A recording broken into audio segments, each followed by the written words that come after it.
Hi friends, welcome back to education India. तो friends, आज के इस वीडियो में चर्चा करेंगे उपचुनाव के रिजल्ट के बारे में। तो आज 3 लोकसभा सीट और 7 विधानसभा सीट सहित कुल 10 सीटों पर हुए उपचुनाव के परिणाम आ रहे हैं। इन 10 सीटों में आजमगढ़, रामपुर, संगरूर जैसी लोकसभा की हॉट सीटें शामिल है, तो वहीं राजेंद्र नगर, मांडर, अगरतला जैसी विधानसभा की हॉट सीटें भी शामिल है। इन 10 लोकसभा और विधानसभा सीटों पर मुकाबला बेहद ही रोचक और कड़ा हो रहा है, चल रहा है। और लोकसभा और विधानसभा की इन सीटों पर बीजेपी और कांग्रेस सहित तमाम विपक्षी दलों ने अपनी पूरी ताकत झोंकी है। लेकिन ये विधानसभा और लोकसभा उपचुनाव कोई बीजेपी और कांग्रेस के नेताओं का खेल नहीं है, बल्कि सच में ये जनता जनार्दन का खेल है। क्योंकि जनता का जनादेश यानी जनता का अमूल्य वोट जिस पार्टी को मिलता है वही चुनाव जीतता है। बहरहाल अभी उपचुनाव के शुरुआती रुझान आने शुरू हो चुके हैं, जिनमें कई बड़ी बड़ी पार्टियों को जनता ने नानी याद दिला दी है। पार्टियों का घमंड तोड़ने के साथ ही जनता ने उनके सपने चकनाचूर कर दिए और पार्टियां अभी चुनाव परिणाम देख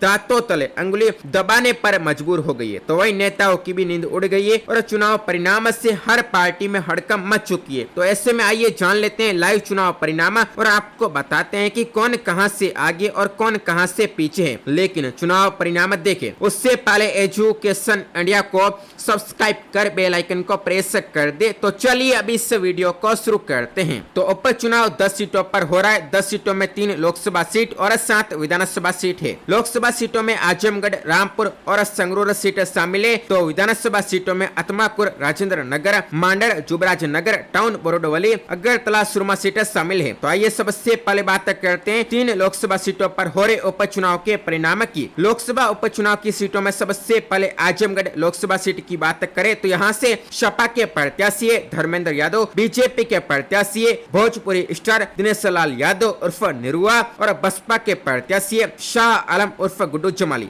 अभी तक धर्मेंद्र यादव को 1,37,246 वोट मिले, तो वहीं निरुआ को 1,43,339 वोट मिले। गुड्डू जमाली को अभी तक 1,12,082 वोट मिले। ऐसे में आजमगढ़ हॉट सीट पर हाई लेवल सियासी जंग हो रही है। कांटेदार टक्कर में त्रिकोणीय मुकाबला बीजेपी, सपा और बसपा के बीच हो रहा है। वहीं कांग्रेस ने आजमगढ़ में चुनाव से पहले हथियार डाल दिए थे और यहाँ चुनाव लड़ने से मना कर दिया था। वहीं आपको बता दें कि आजमगढ़ सीट पर निरुआ को 2019 में भी बीजेपी ने टिकट दिया था, लेकिन तब निरुआ को सपा अध्यक्ष अखिलेश यादव के हाथों हार का सामना करना पड़ा था। वहीं अब रामपुर सीट के परिणाम की बात करें तो यहाँ पर बीजेपी ने घनश्याम लोधी और सपा ने असीम राजा को सियासी मैदान में प्रत्याशी के तौर पर उतार कर रखा है। बसपा और कांग्रेस ने रामपुर में अपने प्रत्याशी नहीं उतारे थे।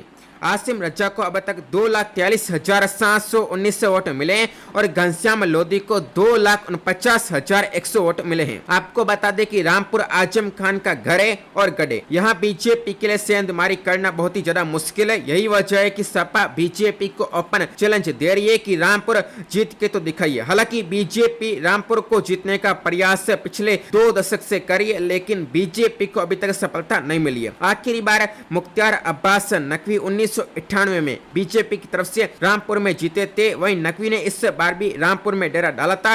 यही वजह है कि लोधी अभी भी चुनावी मैदान में कहीं ना कहीं बचे हुए हैं और काफी हद तक आसिम रजा को टक्कर दे रहे और मात दे रहे। वही खास बात आपको बता दें कि आजमगढ़ और रामपुर को जीतने के लिए यूपी के 15 से भी ज्यादा मंत्रियों की फौज को योगी ने प्रचार के लिए उतार दिया था। इन सभी के बावजूद बीजेपी लड़खड़ाती हुई चुनावी मैदान में खड़ी है रामपुर और आजमगढ़ में।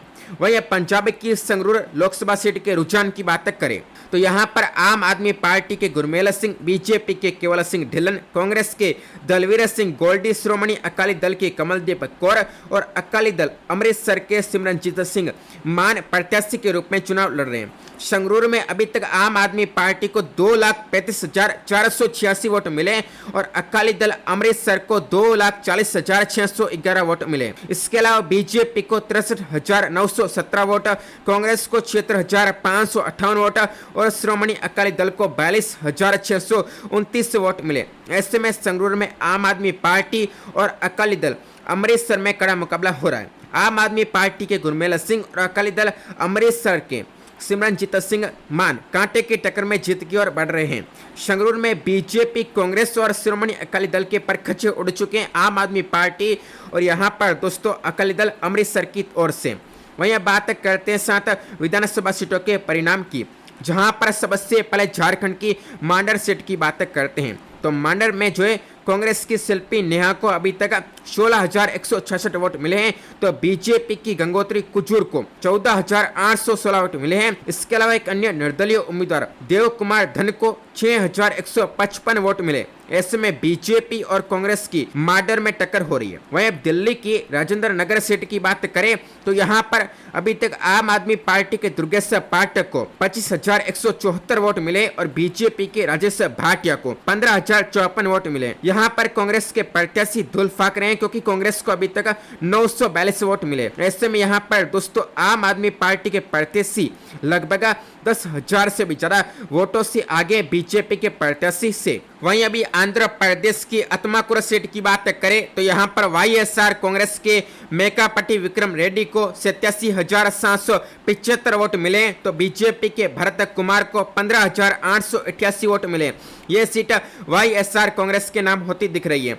वहीं अभी त्रिपुरा की अगरतला, जुबराजनगर, सुरमा और टाउन बोरोडोली सीटों की बात करें तो अगरतला में कांग्रेस के सुदीप रॉय बीजेपी के प्रत्याशी अशोक सिन्हा से 3,163 वोटों से आगे हैं। कांग्रेस को अगरतला में 17,241 वोट, तो बीजेपी को 14,039 वोट अभी तक मिले हैं। जुबराजनगर सीट की बात करें तो यहाँ बीजेपी की मलिना देबनाथ को 18,381 वोट मिले और निकटतम सीपीएम उम्मीदवार मृणाल कांति देबनाथ को 14,061 वोट मिले। कांग्रेस को सिर्फ 1,418 वोट अभी तक मिले हैं। सुरमा सीट की बात करें तो यहाँ पर बीजेपी की स्वप्ना दास पोल को 9,057 वोट मिले, तो निर्दलीय के बाबूराम को 4,395 वोट और सीपीएम की अंजन दास को 4,196 वोट मिले। कांग्रेस ने यहाँ पर अपना उम्मीदवार नहीं उतारा है। वहीं टाउन बोरोडोली की बात करें तो यहाँ पर बीजेपी के मानिक शाह को 16,870 वोट और कांग्रेस के आशीष कुमार शाह को 10,930 वोट मिले। कुल मिलाकर त्रिपुरा में बीजेपी हावी दिख रही है और इस प्रकार से ये 10 लोकसभा और विधानसभा सीटों के चुनाव परिणाम का हाल है, जहां रोचक जंग चल रही है और पल पल में पार्टियां आगे पीछे होकर धराशायी हो रही। इसी के साथ ही रुझानों में साफ तौर पर बीजेपी, सपा और आम आदमी पार्टी अच्छी स्थिति में देखी जा रही है। तो इस प्रकार से ये उपचुनाव परिणाम के बारे में पूरी जानकारी थी। तो यदि आपको ये पूरी जानकारी अच्छी लगी है तो वीडियो को लाइक और शेयर कर दे। तो आप सभी का वीडियो को देखने के लिए धन्यवाद। जय हिंद, जय भारत, वंदे मातरम।